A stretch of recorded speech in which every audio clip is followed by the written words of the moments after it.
propondo que nós estamos num processo de salvação, e esse processo de salvação é uma identidade com Deus, é uma união de natureza com Deus, é receber a natureza de Jesus, a tal ponto de que a natureza do pecado inexista mesmo, inexista, seja impossível a gente pecar, impossível. Isso é antropologia. Só a antropologia de Paulo já dá uma dor de cabeça para nós, muita dor de cabeça para nós. E o que dizer do restante das doutrinas? Então vamos supor que você é contemporâneo de Paulo, está ouvindo as doutrinas dele, e você começa a perceber que Paulo está exagerando naquilo que ele está ensinando, que não cabe você acreditar no que ele está ensinando, se você seguir as doutrinas do apóstolo Paulo. Aí você começa a ensinar o que Paulo ensinou, você vai ter problema. Você vai ter problema, porque uma coisa é Paulo ensinando, outra coisa é você ensinando o que Paulo ensinou. Você vai ter problema. Vai ter problema. Então alguns discípulos de Paulo abandonaram Paulo. Muitos discípulos de Paulo abandonaram Paulo. Discípulos. O pessoal de Corinto, o apóstolo Paulo chega a dizer o seguinte: olha, se eu não sou pedagogo para os outros, se eu não sou nada para os outros, pelo menos para vocês eu tenho certeza que eu sou. Eu sou pedagogo para vocês, eu vos gerei. Mas na igreja de Corinto, Paulo perdia muitos discípulos pelo ensino ou pela prática. Aí você fala, mas quem disse isso? Kaisman. Quem é o Kaisman? Aí está uma nota, só uma nota, tá vendo? Não é a biografia dele, é uma nota. Ernest Kaisman, 12 de julho de 1906, 17 de fevereiro de 1998. Foi um teólogo luterano. Esses teólogos luteranos, eles são um problema para a teologia. A maneira como eles pensam a teologia é algo assim muito provocante. Um teólogo luterano alemão, para ajudar, teólogo luterano e alemão, e professor de Novo Testamento em Mainz, Gutenheim e Tübingen. Aí estão as datas lá. Kaisman nasceu em Bochum, obteve o seu doutorado em Novo Testamento. Ele obteve o quê, irmãos? Doutorado. Então você não chega a ser doutor em alguma coisa do dia para a noite. Para chegar a ser doutor, realmente você tem que estudar a vida inteira, e ainda para ganhar um renome, né? Na Universidade de Marburgo, em 1931, tendo escrito uma dissertação sobre a eclesiologia paulina. O homem, ele se doutorou dissertando sobre o que é a igreja de Paulo, o que é que Paulo pensa sobre a igreja. Vamos supor que você está aqui, você está fazendo um curso de especialização. Nós vamos andar 1 ano juntos com a graça de Deus. Vocês vão começar a ter contato com as primeiras doutrinas do apóstolo Paulo.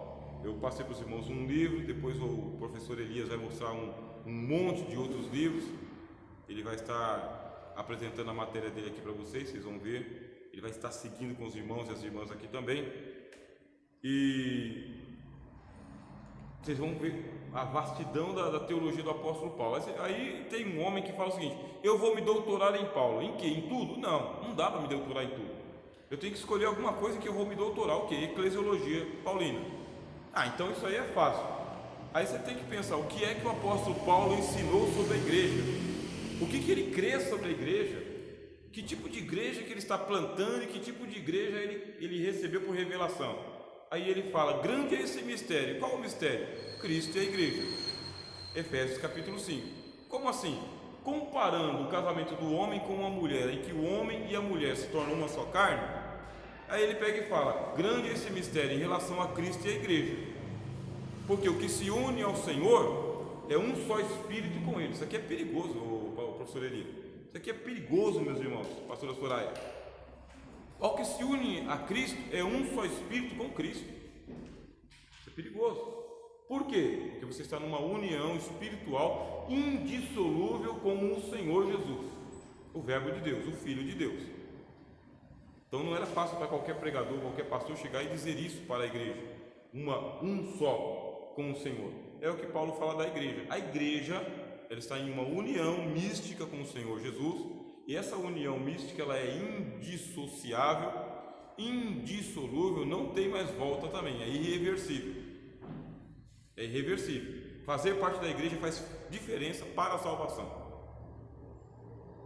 Nós temos um problema porque na nossa eclesiologia, igreja não salva. na nossa eclesiologia, a igreja não salva, mas porque a gente entende igreja placa. Então, quando a gente entende igreja placa, instituição, CNPJ, aí a gente realmente tem que dizer, essa instituição não salva, mas na eclesiologia de Paulo, você está ligado a Cristo como a orelha está ligada ao corpo, e não pode a orelha dizer que é corpo se ela for cortada do corpo. Ela é corpo porque ela faz parte do corpo e está no corpo. E quem não está no corpo não tem vida.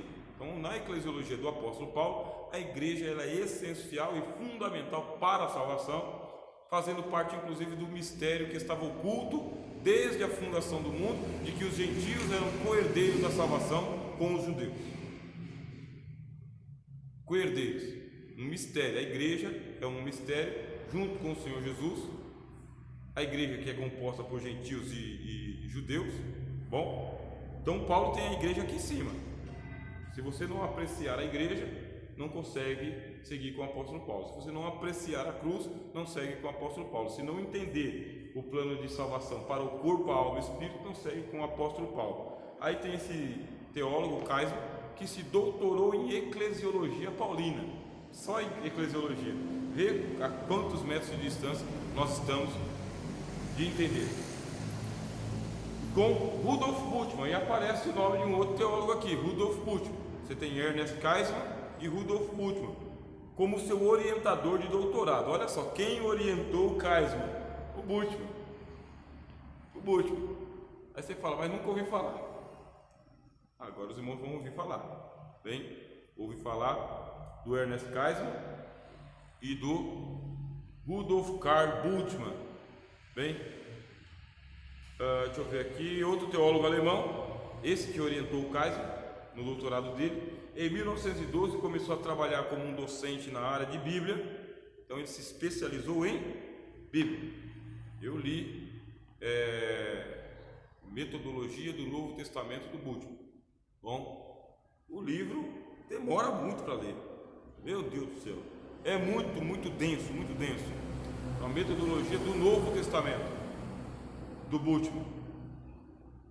Então ele se especializou em Bíblia, em Marburg em 1916, tornou-se professor em Breslau em 1920, foi para Gießen em 1921, transferiu-se para Marburg, onde viveu e trabalhou até o final da sua vida. Ocupou-se com muitos temas da teologia, filologia, arqueologia, levantou questões importantes que dominam a discussão teológica do século passado e são relevantes até hoje, como por exemplo o problema da demitologização. Então, eu gostei desses teólogos, eu vou ler o Ernest Caisman, eu vou ler o Rudolf Bultmann.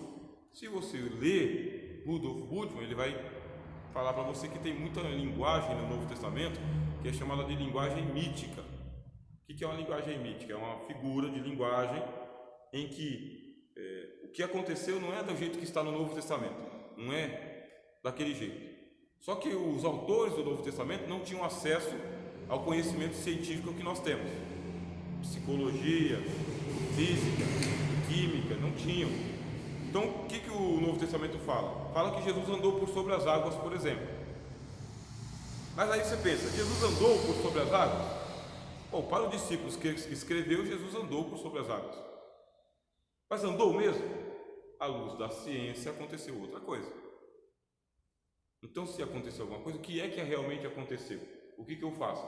Eu vou demitologizar o Novo Testamento, eu vou arrancar o mito. Arrancar o mito não significa que eu vou jogar o mito fora, mas eu vou fazer uma interpretação para hoje. O que é andar sobre as águas hoje? O que o texto quer dizer? O que ele quer provar? Era demônio mesmo ou era esquizofrenia? Era demônio mesmo ou era como chama? Epilepsia? Era demônio mesmo? Ou era só um lunático? Uma paranoia? Quer dizer que isso aí é o papel do doutor em teologia. Ele vai para o Novo Testamento, estuda o Novo Testamento, vai nas fontes mais antigas que você possa imaginar, descobre coisas que a gente não vai descobrir aqui no nosso curso de especialização, escreve um livro. Bem, o livro vem para a prateleira, a gente lê e depois devolve para a prateleira. Esse é o nosso papel. O doutor não, o doutor fica lá pensando em fazer uma reedição e uma correção do livro dele. Esses autores que eu estou falando para você aqui foram citados pelo Exaltino. Dá para ler e estudar o apóstolo Paulo sem esses autores? Dá, lógico. Tem muitos outros autores. Mas esses aqui pensaram, o que nós estamos falando aqui, pensaram por muito tempo, tá, irmãos? Por muito tempo. Eu vou fazer uma pausa e vou abrir para os irmãos fazerem aqui suas perguntas, suas colocações. Vou apresentar aqui o professor Elias. O professor Elias ele vai apresentar o curso dele. Mas os nossos irmãos que estão participando online, eles pediram para a gente abrir as perguntas para eles também, esse momento de fazer as perguntas. Então, depois que o professor Elias ele se apresentar aqui, os irmãos vão fazer suas perguntas e nós vamos estar gravando também as perguntas e as respostas. Bom, por gentileza, professor Elias.